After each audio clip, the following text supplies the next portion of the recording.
Sensible माणसं असली ना, फिल्म तुमची फसू शकत नाही. स्ट्रगल तो आहे. कॅमेरा लावला, चालू केलं, ते सगळं त्यांनी त्या सीनमध्ये ओतून दिलं. आपसुक त्यांच्या डोळ्यात पाणी तिथे तयारच होतं. ते कुठं सांगतात काय अवघड होतं सीन. नमस्कार, मी आहे आरजे शोनाली तुमच्यासोबत. स्टार्स कट्ट्यावरती आज आपल्यासोबत आहे लेखक, दिग्दर्शक आणि अभिनेता शिवराज वायचळ. आपल्या कामाच्या माध्यमातून लोकांचं मनोरंजन करताना त्या कामामध्ये त्याला वेगवेगळे प्रयोग करायचे आहेत आणि अर्थातच त्यांच्यासोबतच्या विशेष गप्पा तुम्ही ऐकत आहात स्टार्स कट्टा पॉडकास्टमध्ये.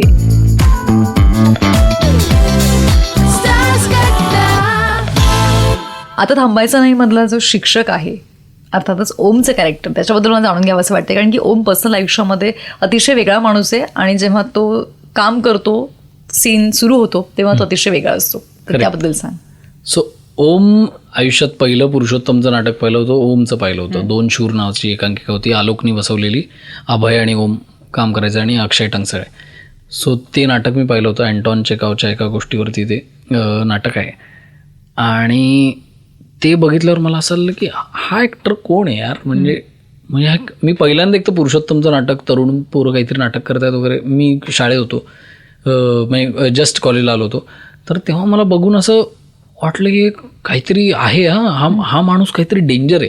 सो जेव्हा नंतर पण मग त्याचं हू लेट द डॉग्स आउट नावाचं काहीतरी नाटक होतं बहुतेक, आणि मी अशी नाटकं त्याची बघत गेलो. मग गालिब नावाचं त्यांनी एक नाटक केलं होतं, एक प्रताप नावाचं त्यांनी एक नाटक लिहिलं होतं आणि त्याचं नाट्यवाचन केलं होतं सुमन करंडकच्या स्पर्धेला. तर ते ऑडिओ रेकॉर्डिंग आम्ही ऐकत बसायचो. मग ब्लूटूथनी पाठवून एकमेकांना ते ऑडिओ रेकॉर्डिंग त्यावेळेला सगळ्यांच्या मोबाईलमध्ये होतं अख्ख्या पुण्यात. तर ते रेकॉर्डिंग आम्ही ऐकत बसायचो आणि असं होतं की ओम काहीतरी आहे, ओम काहीतरी वेगळा माणूस आहे.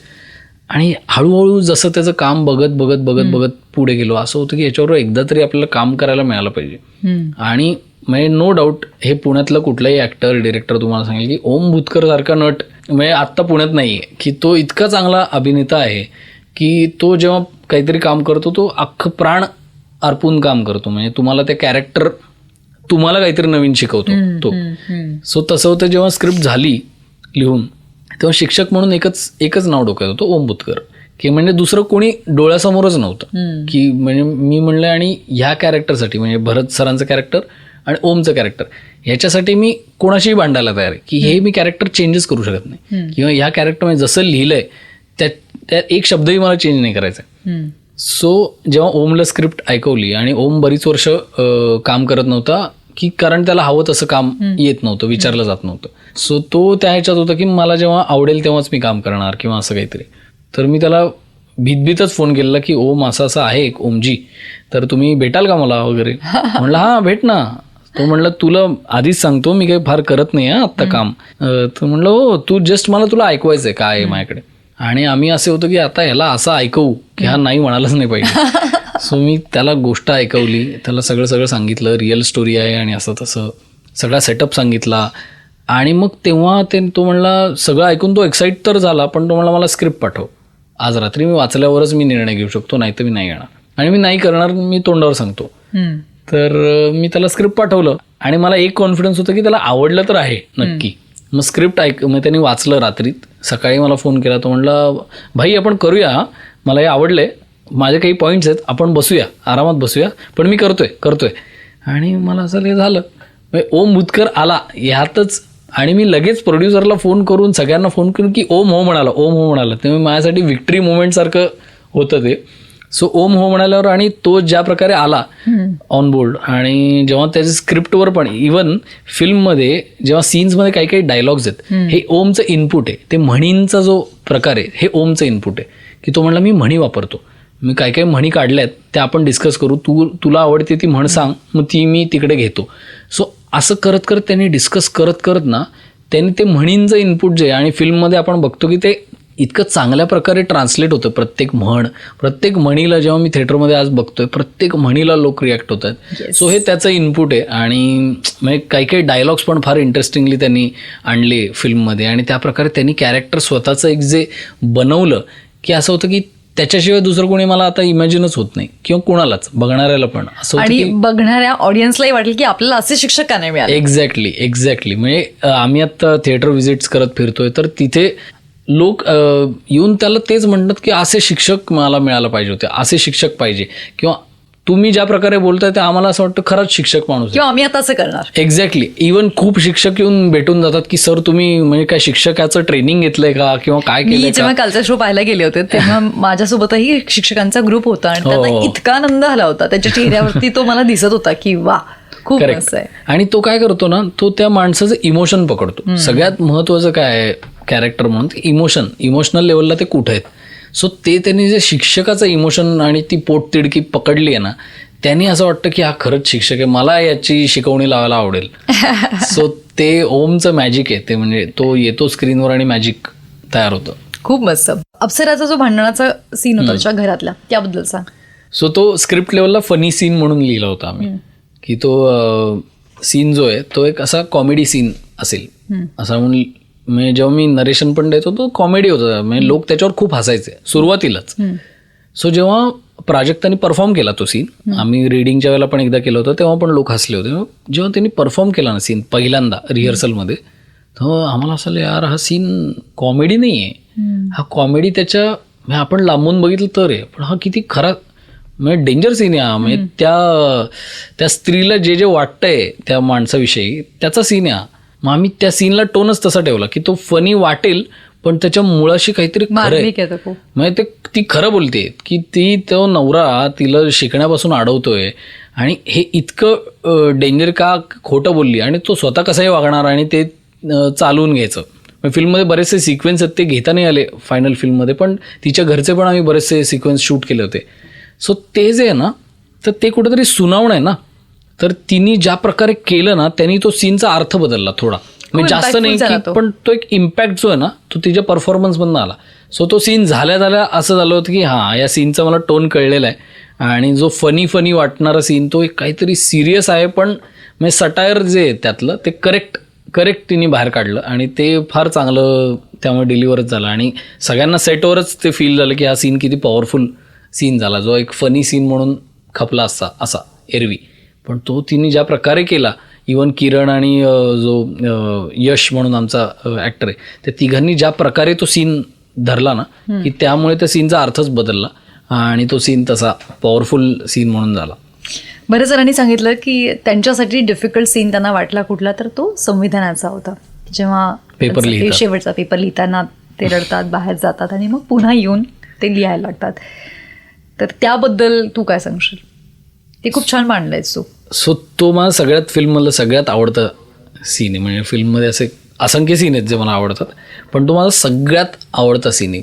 कारण की जेव्हा स्क्रिप्ट लिहित होतो तेव्हा हा सीन पहिला डोक्यात आला होता की ह्याची फायनल एक्झामच्या वेळेला हे असं होत असेल की त्याला ते शिक्षकाची आठवण येणं, की म्हणजे ओमकारनी तो प्रश्न काढला, म्हणजे जेव्हा त्यांनी तो लिहिला प्रश्न की संविधानात हे जिवंत दस्तऐवजाप्रमाणे असते. सो त्याच्यावरनं आम्हाला अख्ख्या फिल्मचा टोन सापडला होता त्या सीनमुळे.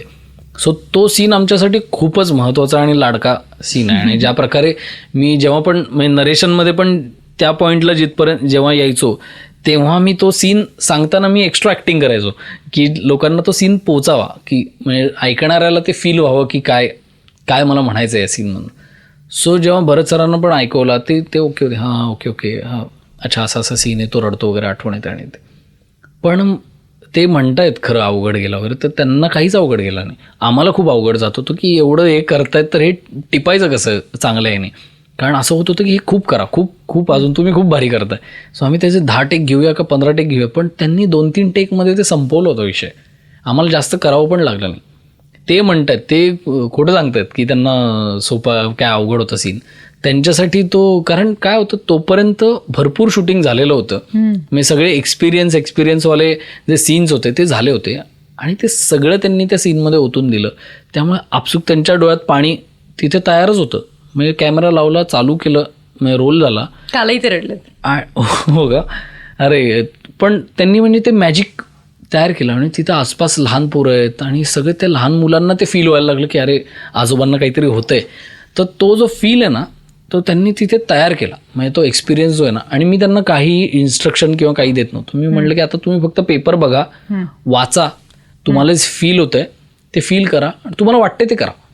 सो त्यांना सोडून दिलं होतं. तो एक 2.5-3 मिनिटाचा टेक आम्ही घेतला, फक्त कॅमेरा पुढे जातोय असा. त्या 2.5-3 मिनिटाच्या टेकमध्ये त्यांनी सगळे टेक्स म्हणजे सगळं करून टाकलं. आणि ते म्हणजे आम्ही स्वतः इमोशनल मी झालो होतो त्यावेळेला, म्हणजे जेव्हा शूट होत होतं आणि मी त्यांच्या फार समोर गेलो नाही. त्यांना म्हणलं ओके ओके ओके झालं. तर त्यांना ते कळलं नाही की ओके झालाय खरंच का परत करायचं. मी म्हणलं नाही ओके ओके ओके. आणि मी काही फार असं सांगायचो नाही की खूप भारी झालं. एक्सप्रेस नाही करतायत का? हा, नाही करत मी. कारण म्हणजे ते स्वभावातच नाहीये की एवढं असं पटकन असं अरे वा काय सीन केला वगैरे असं. ते मी माझ्या ह्याच्यात असतो की ओके एडिटमध्ये हा सीन इथे जाणार, एडिटमध्ये हा शॉट असा लागणार. सो त्याच थॉट प्रोसेसमध्ये बघताना मला त्या सीनला ते थोडं असं सोडायला झालं की अजून एका सीन म्हणजे तसे खूप आहेत पण अजून एक सीन काही घेते पटापट. जेव्हा त्यांच्या नातवाला ते गणित शिकवतात आणि त्यानंतर चहाचा घोट घेतात. करेक्ट. त्या सीन बद्दल सांग. सो तो अगेन की काही आम्ही डिस्कस केलं ते लहान मुलाबरोबर, त्यांनी ते केलं, रिहर्सल केली आणि असं. आणि मग ॲक्च्युअल टेकच्या वेळेला एकतर तो आमचा शेवटचा सीन होता शूट करायचा चाळीतला आणि खूप वेळ गेला होता आणि लाईटच नव्हता. त्यामुळे अख्खं दिवस तयार करायचा होता तिथे लाईटनी आणि वेळच नव्हता, 1 तास राहिला होता शूटिंगला. आणि त्या ह्याच्यात एवढा क्रुशल पॉईंट आणि त्यांना मी म्हणलं होतं की तो पळत जाईल आणि तो ओरडायला लागतो की माझे आजोबा काय शाळेत जातात, माझे आजोबा शाळेत शिकतात. सो तसा तो ओरडत निघाला आणि त्यांनी ती अगेन 1 टेक घेतला, 1 टेक फायनल ओके. कारण की त्यांनी जे केलं ना त्याच्यानंतर की असं होत होतं की हे कटच होऊ नये कॅमेरा, इतका चांगला त्यांनी तो टेक दिला आणि त्यांच्यातनं ते आपसूक बाहेर पडलं. त्यांचा एक्सपिरियन्स जो आहे चाळीतला, म्हणजे ते रिअल लोकेशनला शूट केल्याचा फायदा पण तो आहे की तिथे असल्यावर आपण आपोआप त्या एक्सपिरियन्सशी कनेक्ट होतो. आणि खूप त्या लहान मुलांनी पण फार चांगलं काम केलं. इव्हन रूपानी सुनेचं काम फार मस्त केलं की त्यांनी एकमेकालाच खूप सांभाळून आणि कॉम्प्लिमेंट करत खरंच ती फॅमिली वाटेल. सगळ्याच पात्रांनी एकमेकांना इतकं सुंदर कॉम्प्लिमेंट केलेलं आहे की मी तुला म्हणते ना की जास्त कमीचा विचारच प्रेक्षकांच्या मनात येत नाही, त्या गोष्टीसोबत ते कनेक्ट होतात. जसं तू म्हणालास ना की मला थिएटरमध्ये स्क्रीनवरती असं काही दाखवायचंय ज्याच्याशी माझ्या ऑडियन्सनी कनेक्ट झाला पाहिजे. ते डिस्कनेक्ट झाले तर तिथेच संपतं. माणूस मोबाईल बघायला लागला, आजूबाजूला बघायला लागला की तिकडेच चित्रपटाची लिंक तुटते. हा जो सीन होता सिद्धूच्या बाबतीतचा आपण, तर जिथे त्याचं एक वेगळं ट्रान्सफॉर्मेशन होतं. म्हणजे सिद्धूची एक इमेज लोकांनी सेट केलेली आहे, तो जेव्हा कुठे येतो ती कम्प्लिटली ब्रेक केली. म्हणजे तो कुठेच लाऊड नव्हता, तो कुठेच नेहमीसारखा नव्हता, तो कम्प्लीट त्या मारुतीच्या कॅरेक्टरमध्ये होता. सो त्याच्या बाबतीत काय सांगशील? सो मला एकतर सिद्धार्थ जाधव हा माणूस माणूस म्हणूनच फार आवडतो की तो इतका चांगला असा दादासारखा आहे की तो सतत तुमची काळजी करणार, सतत तुम्हाला फोन करून विचारणार कसं काय चाललंय. शूटिंग नंतर डिरेक्टर एकटा पडतो, त्याला कोणी विचारत नाही, तो आणि एडिटर दोघंच लढत असतात. सो त्यावेळेला हा माणूस होता की रोज म्हणजे एखादा एक दिवस मला फोन येणार रात्री की काय कसं काय चाललंय, ठीक आहे ना, तू शांतपणे कर भावा, तू मी आहे आणि लक्षात ठेव वगैरे. आता हे फोन करायची त्याला काय गरज आहे, पण तो करतो. तो लक्ष ठेवतो की तुम्ही काय करताय, तू बरा आहेस ना. तो माणूस म्हणून इतका हळवा आहे, त्याला थोडं काही लगेच त्याला मनाला लागतं आणि त्याच्या डोळ्यात पाणी येतं टचकन. तर ती जी क्वालिटी आहे ना त्याची इमोशनल क्वालिटी, ते धुराळा नावाची फिल्म मी पाहिली होती आणि मला तेव्हापासून असं होतं की सिद्धार्थ जाधव काहीतरी आहे हा, म्हणजे त्याच्यात ते आहे जे काहीतरी वेगळी इमेज आहे, पण तो करतो काम खूपच वेगळं. खरं तर त्याला म्हणजे खूप कमी लोकांनी त्याला तसं, इव्हन लालबाग परळमधलं त्याचं काम असेल की तो विलक्षण आहे त्या बाबतीत. म्हणजे एनर्जी त्याची त्याला चॅनलाइज करता येते इमोशनमध्ये. करून घेणारं पाहिजे. हा, म्हणजे किंवा सीन्स पण तसे पाहिजेत किंवा स्क्रिप्ट पण तसं असलं की ते त्याला पण करायला मजा येते. म्हणजे जेव्हा त्यांनी स्क्रिप्ट ऐकलं होतं तो 2-3 वाक्यांमध्ये तयार झाला होता. मी त्याला पहिला तो फोटो दाखवला ॲक्च्युअल माणसांचा आणि त्याला सांगितलं ही 1 लाईन आहे आणि पहिला सीन त्याला ऐकवला आणि तो म्हणला भावा मी फिल्म करतोय हा, म्हणजे तू मला आता बाकी सोडून दे, मला स्क्रिप्ट वगैरे नंतर नरेट कर, मी फिल्म करतोय. सो तो त्याचा स्वभाव जो आहे ना की त्याने इन्स्टिंक्टिव्हली ठरवलं की मला हे करायचंय. सो ते मला फिल्ममध्ये त्याची इमोशनल बाजू फार वाटलं की एक्सप्लोर करावी. म्हणजे त्याची एनर्जी जी आहे ती ज्या सीनला गरजेची आहे त्या सीनला तो आणणारच आहे, त्याच्याकडे ती तयार आहे. तो म्हणला तू मला फक्त स्विच सांगत जा की तुला सिद्धार्थ जाधव पाहिजे का मारुती कदम पाहिजे. सो ते जे होतं ना तो सिद्धार्थ जाधव म्हणजे आम्ही एनर्जीला ठेवलं होतं की एनर्जी पाहिजे तुला या सीनमध्ये, जेव्हा मुलीसोबत असायचं तेव्हा. हा, तर तिथे म्हणलं की हा इथं मला सिद्धार्थ जाधव पाहिजे, मग तो ती एनर्जी आणायचा. म्हणजे ते सिद्धार्थ जाधव आम्ही एनर्जीचं पॅरामीटर ठेवलं होतं की इथे मला सिद्धार्थ पाहिजे, इथे मला मारुती पाहिजे. आणि मारुती आम्ही इमोशनलची लँग्वेज ठेवली होती की मारुती म्हणलं की तो इमोशनली जास्त चार्ज्ड मला पाहिजे किंवा ती एनर्जी तिथं मला पाहिजे. सिद्धार्थ जाधव म्हणलं की एनर्जी मला तिकडे पाहिजे. मला असं वाटतं त्याला पण मुली आहेत त्याच्यामुळे हो, त्यांनी ती हो. गोष्ट खूप जास्त त्याला खूपच. म्हणजे जसं भरत सरांनी त्या चाळीमध्ये राहिल्यामुळे ते त्यांच्या सहजपणे Correct. त्यांच्याकडनं झालं. Correct. तसं मला असं वाटतं की सिद्धू आणि त्याच्या मुलीचं असणारं जे बॉन्डिंग आहे त्यामुळे पण ते सहजपणे झालं. करेक्ट. आणि अगेन लाईफ एक्सपिरियन्स किती महत्वाचा असतो, की ती मुलगी आहे त्याला खऱ्या आयुष्यात 2 मुली आहेत. आणि जेव्हा तो पहिला सीन जो शाळेतला सीन आहे तो मुलीला कडेवर घेतो आणि मुलगी इंग्लिशमध्ये फटाफट Yes. बोलायला लागते, तर तेव्हा सिद्धूच्या डोळ्यातनं असं आपोआप पाणी येत होतं. तर मला असं आलं की हे सीनचा भाग नाही आहे. सीन पण अगेन सीन हा कॉमेडी सीन आणि असा एक छान सीन म्हणून गोड सीन म्हणून आहे, त्याच्यात त्यांनी इमोशन पेरलं, त्यांनी आपोआप त्याच्या डोळ्यातून ते पाणी यायला लागलं आणि त्याच्यामुळे सीनचा अगेन एक लेअर ॲड होतो की या माणसाला किती छान वाटतं त्याच्या मुलीबद्दल. त्याची मुलगी एवढी शिकते, इंग्लिश बोलते, काय तिच्या कॉन्फिडन्सबद्दल त्याला असं वाटतं की आपण करतोय ते बरोबर करतोय, की मुलीला शिकवतोय की मुलगी शिकेल, उद्या काहीतरी करेल, बापाचं नाव करेल. सो ते इमोशन त्याच्या मनात स्वतःच्या मनात पण असल्यामुळे तो सीनला अर्थ एक नवीन मिळतो आणि या गोष्टी छोट्या छोट्या गोष्टींनी ते लेअर तयार होतात. सो सिद्धूचं मला ते फार चांगलं वाटतं. क्या बात आहे, खूप छान.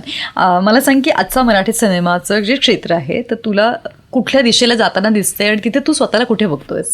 सो मला वाटतं की हे म्हणजे चित्र बोलण्यासाठी मी खूपच म्हणजे छोटा भाग आहे तसा. माझी आत्ता पहिली फिल्म आली आहे, पण ज्या फिल्म्स बघत मी मोठा झालो आहे, म्हणजे उमेश कुलकर्णींच्या फिल्म्स असतील, नागराज मंजुळेंच्या फिल्म्स असतील, परेश मुखर्जींच्या फिल्म्स असतील, अजून अगदी मागे जायचं असेल महेश कोठारेंच्या फिल्म्स असतील, सई परांजपेंच्या फिल्म्स असतील. सो म्हणजे प्रत्येक काळात काही ना काहीतरी नवीन नवीन काहीतरी काढणारी माणसं होतीच. आणि म्हणजे यात 10 दिग्दर्शक मिस होऊ शकतात, त्याबद्दल सॉरी, पण म्हणजे जे चांगल्या चांगल्या फिल्म्स येतात आणि मग काहीतरी एक ट्रेंड यायला लागतो. एक फिल्म येते आणि काहीतरी एक ट्रेंड तयार होतो. सो मला वाटतं की प्रत्येक फेजमध्ये तो ट्रेंड येत राहणार आहे, नवीन फिल्म्स येणार, नवीन मेकर्स येणार. सो मला ते चित्र म्हणून असं वाटतं की ते वर्षानुवर्ष तसंच चित्र होतंच की फिल्म्स व्हायच्या, काही लोकांना आवडायच्या, काही लोकांना नाही आवडायच्या. सो तशा फिल्म्स येत आहेत, अजूनही येतील.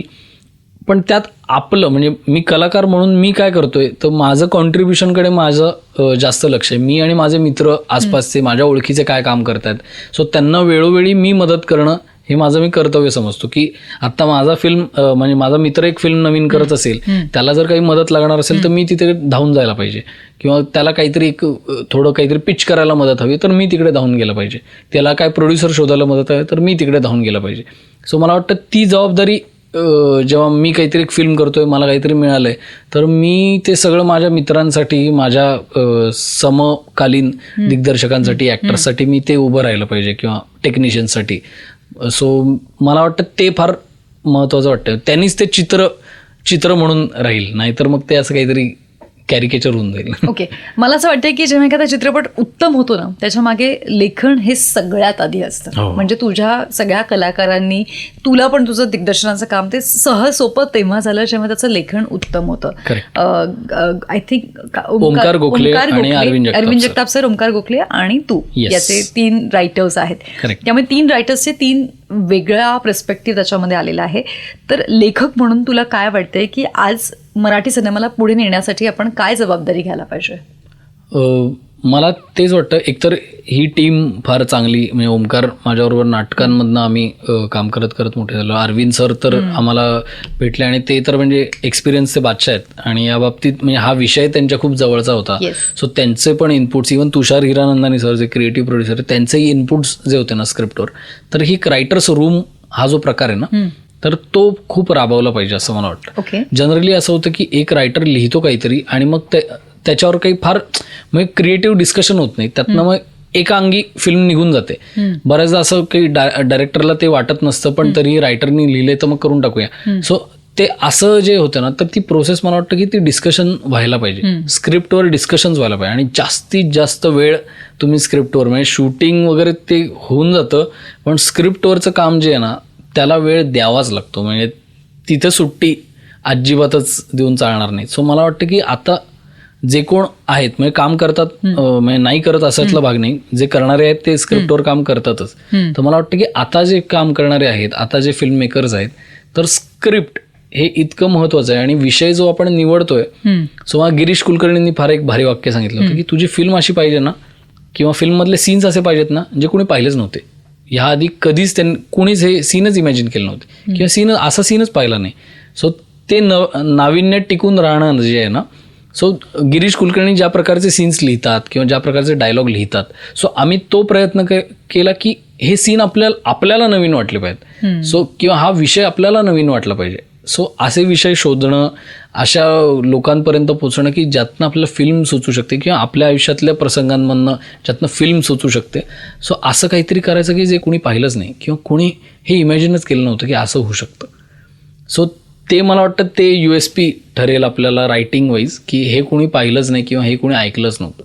सो त्याच्यावर जर आपण काम केलं आणि स्क्रिप्टवर मेहनत किंवा वेळ दिला तरच ते शक्य आहे की असं काहीतरी आपल्याला तयार करायची ऊर्जा मिळेल. लवली. एक तरुण दिग्दर्शक म्हणून तुला काय वाटतंय की इंडस्ट्रीमध्ये स्वतःचं स्थान निर्माण करणं किती कठीण आहे आणि तुझ्यासाठी तो स्ट्रगल होता का? हो, स्ट्रगल तर म्हणजे होताच की बरीच वर्ष मेहनत करत होतो की काहीतरी आपल्याला, हो, की स्क्रिप्टवर काहीतरी आपल्याला छान काहीतरी करता यावं. सो पण एका अर्थी ते सोपं असं झालं की मी ते तुषार सरांबरोबर काम करत होतो आणि जेव्हा म्हणजे ते लकीली ही गोष्ट कनेक्ट होत गेलेली, हां, ही गोष्ट मिळणं आणि ओमकार आणि मी ते सोबत लिहून ते असं चांगलं होत गेलं.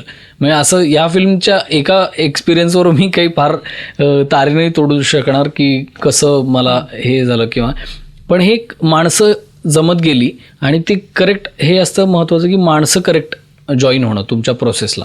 ती करेक्ट माणसं म्हणजे इवन कॅमेरामॅनपासनं, साऊंडवाल्यापासनं किंवा म्युझिकवाल्यापासनं, बॅकग्राऊंडवाल्यापासनं, ही जी माणसं आहेत ना, ही जेवढी महत्त्वाची आणि ताकदीची मिळतात ना, तेवढी फिल्म ताकदवान तयार होते. की लोक म्हणतात की हा रायटर डिरेक्टर चांगले होऊन जातं, तसं नाही. फिल्मला हे एकूण एक डिपार्टमेंट चांगली माणसं, सेन्सिबल माणसं असली ना की ती फिल्म तुमची म्हणजे फसू शकत नाही.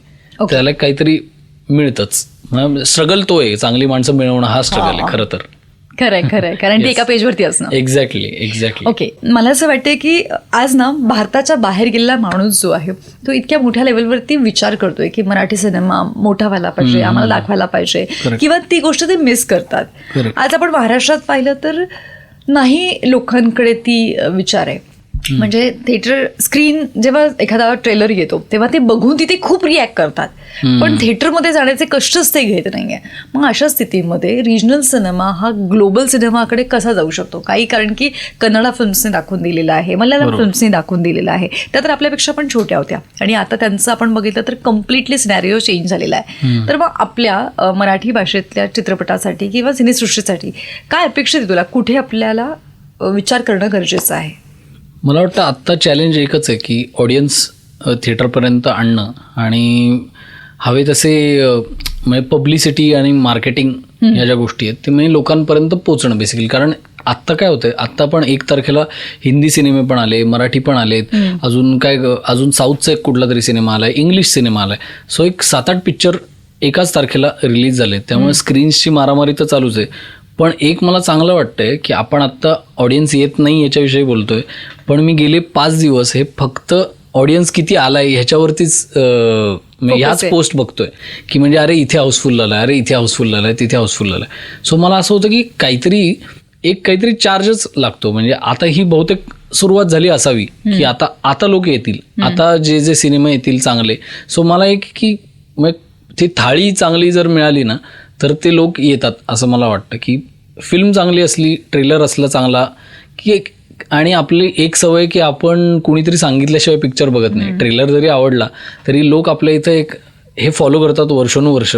इवन नाटकांमध्ये पण ते हे आहे की लोकांनी एकमेकांना सांगतात. सो ते जे कम्युनिकेशन ना ते फार महत्वाचं आहे की लोकांपर्यंत पोचणं आणि लोकांनी दुसऱ्यांना सांगणं. म्हणजे एवढं जर तुमच्या फिल्ममध्ये किंवा नाटकामध्ये ती पॉवर असेल किंवा ते जर कोणाला वाटलं, तर 100 5 लोकांना जरी वाटलं की हे आपण पुढे सांगावं की हे बघा, तर ती खरी ताकद. मला वाटतं ते सगळ्यात जास्त महत्वाचं आहे की लोकांनी एकमेकांशी बोलणं. म्हणजे एक काहीतरी तयार होतं आणि त्याच्याविषयी कोणीच बोलत नाही, फक्त ऑनलाईन काहीतरी होतं. ऑनलाईनचं काही होत नाही. म्हणजे ऑनलाईन पब्लिसिटी एका पण नंतर मरून जाते. लोक पण कंटाळतात, चल आलं रील, मग ते इतके रील बघतात की त्याच्यामध्ये आपलं रील असंच निघून जातं. पण जेव्हा खरंच मी मित्राला सांगतो, मी घरी जाऊन सांगतो, किंवा घरचे काय भिशी ग्रुप आहे त्या भिशी ग्रुपवरती मेसेज जातात किंवा लोक बोलतात की अरे ही फिल्म आली, ही बघा. सो आत्ता मला इतके चांगले एक्सपिरियन्स येत आहेत की नॉर्मल काल आम्ही एका हॉटेलात म्हणजे प्रमोशनच्या ह्याच्यातनं आम्ही म्हटलं चला जेवायला बसलो होतो. तिथे काही रॅन्डम लोक आले होते आणि ते म्हणले की अहो तुमचा सिनेमा आता थांबायचा नाही, मला काल माझ्या मुलीनी सांगितलं म्हणून मी आज बघायला आलो. माझ्या मुलीनी 2दा एनिवे पाहिला. सो ह्या 5 दिवसात त्या मुलीनी 2दा पाहिला आणि तिने तिच्या आईवडिलांना सांगितलं, आईवडील त्यांचा ग्रुप घेऊन तिकडे पिक्चरला आले. ते पुढे सो ही चेन रिॲक्शन जी आहे ना, मला वाटतं तीच आपल्याला सर्व्हाइव्ह करण्यासाठी किंवा लोक आणण्यासाठी महत्वाचे, की लोक एकमेकांना सांगणं, ज्याला आपण माउथ पब्लिसिटी म्हणतो, की आवडलं तर लोक भरभरून सांगतात, नाही आवडलं तरी भरभरून सांगतात. सो ते महत्वाचं आहे, ते कम्युनिकेशन फार महत्वाचं आहे. आणि फिल्म्स येतात चांगल्या वाईट असतातच, की ते काय असं नाही की सगळ्या फिल्म्स चांगल्याच असल्या पाहिजेत किंवा सगळ्यांना आवडल्याच पाहिजे असं नसतं.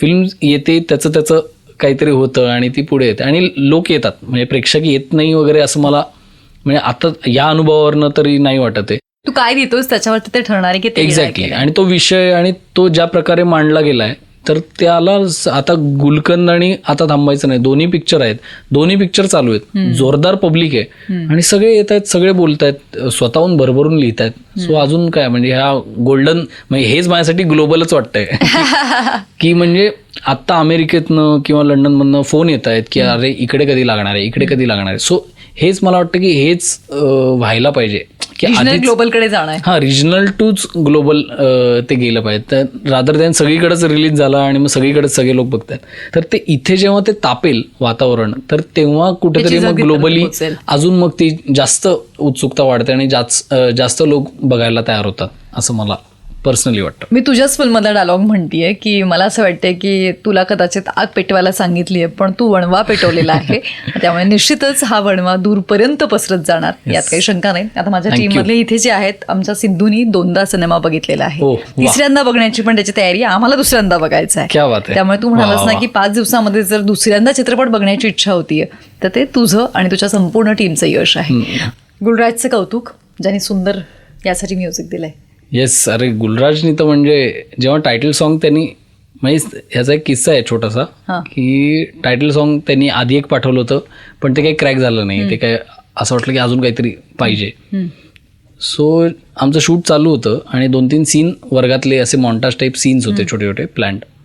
सो त्यांनी गाणं पाठवलं आणि मी शूट चालू होतं, काहीतरी लाईटिंग चालू, मी गाणं ऐकायला सुरुवात केली, गाणं ऐकलं आणि मी असं स्टन झालं. त्यांनी 1-1.5 मिनिटाचा पार्ट पाठवला होता थांबायचं नाही गाण्याचा, आणि जो ॲक्च्युअल आहे तसाच म्हणजे तयार पॅच पाठवला होता त्याच्या स्वतःच्या आवाजात. आणि मी ऐकलं आणि मला असं थोडं असं झालं की इतकं भारी गाणं त्यांनी तयार केलंय. मी पटकन लगेच ओमकार होता, ओमकार आमचा रायटर, ओमकारला ऐकायला लावलं, म्हटलं ऐक. तर तो पण ऐकून तो म्हणला चांगलं आहे. म्हटलं ठीक आहे चल. तर DOPला बोललो, म्हटलं इकडे ये, इथे बस आणि हे ऐक. तर तो ऐकत होता, तो म्हणला अरे अच्छा गाणं बना दिया रे. म्हणलं हां, आता ते जे 3 सीन लावलेत ना आपण दुपारी ते कॅन्सल, आपल्याला आता गाणं शूट करायचं. सो आम्ही ते 3 सीन उडवून टाकले, म्हणजे ते इन्स्टिंक्टिव्हली फिल्ममधनं उडवले. म्हणलं आपल्याला गाण्यासाठी आता गाणं इतकं त्यांनी भारी बनवलंय तर आपल्याला शॉर्ट पण भारी घ्यायला लागतील. सो आपण गाण्यासाठी आता शॉर्ट्स घेऊया आज. सो आम्ही ते 3ही सीन उडवले आणि म्हणलं गाणं शूट करूया आज, म्हणून आम्ही ते गाणं शूट करून टाकलं. मला असं होतं की हे कधी कधी ना किती त्रासदायक असतं ना, की एक विचार केलेला आहे आपण आणि आता हे नको आणि हे ठेवायचंय, म्हणजे डिरेक्टर म्हणून रायटर म्हणून मोह होतो की नाही हे पण गेलं पाहिजे, हेही गेलं पाहिजे. पण त्या ठिकाणी असा डिसिजन घेणं हे थोडंसं म्हणूयात ना की क्रिएटिव्ह स्पेसची रिस्पेक्ट करणं गरजेचं असतं. मला ते स्पोर्ट्स सारखं वाटतं की आत्ता खरं प्लेट खेळायला पाहिजे का, आता किती एवढेच रन राहिलेत, पण एक इन्स्टिंक्ट असतं ना की आत्ता जर मी 6 नाही मारली तर काही खरं नाही. तर ती जी 6 मारण्याची मुवमेंट असते ना, तर ते मला वाटतं की तसंच फिल्म मेकिंगमध्ये किंवा कुठल्याही कलेच्या ह्याच्यात असतं की त्यावेळचा डिसिजन पण फार महत्त्वाचा असतो. कारण तुम्ही प्रॅक्टिसमध्ये तर असताच, तुम्ही काहीतरी 1 वर्ष आम्ही स्क्रिप्टवर काम करत होतो तर ते होतंच, ते काम होतंच. त्यामुळेच ती क्लॅरिटी आली होती की ओके इथे हा शॉट खेळायला पाहिजे किंवा इथे हा नाही खेळायला पाहिजे. सो ते जे डिसिजन मेकिंग आहे ना ते त्या प्रॅक्टिसमधनंच आलं होतं. सो मला नेहमी हे कंपॅरिझन फार ॲप्ट वाटतं की स्पोर्ट्स सारखंच मी फिल्म मेकिंग किंवा कुठलंही नाटक बनवणं किंवा काम करणं, इव्हन ॲक्टिंगमध्ये पण मला वाटतं की तेच महत्वाचं आहे. ग्रेट. सिनेमाचं नाव आहे आता थांबायचं नाही, आणि मला असं अगदी खात्री आहे की तूही थांबणार नाहीयेस. पुढच्या प्रोजेक्टला सुरू केलंय का लगेच काम चालू केलेलं आहे. म्हणजे ओमकार आणि मीच करतोय. इव्हन सूरज विराजस आम्ही सोबत मिळून एक काहीतरी नवीन करायचा प्रयत्न नाटक करतोय. सिनेमा आणि नाटक दोन्ही गोष्टी आहेत डोक्यात. दोन्ही चालू आहेत. खूप छान. Thank you so much. इतक्या छान गप्पा तू आमच्याशी मारल्यास आणि तुझं काम, तुझ्या कामाची पद्धत, तुझे विचार जाणून घेण्याची संधी दिलीस. पुन्हा भेटूयात लवकरच. येस, थँक्यू सो मच मला इन्व्हाइट केल्याबद्दल. आता थांबायचं नाही.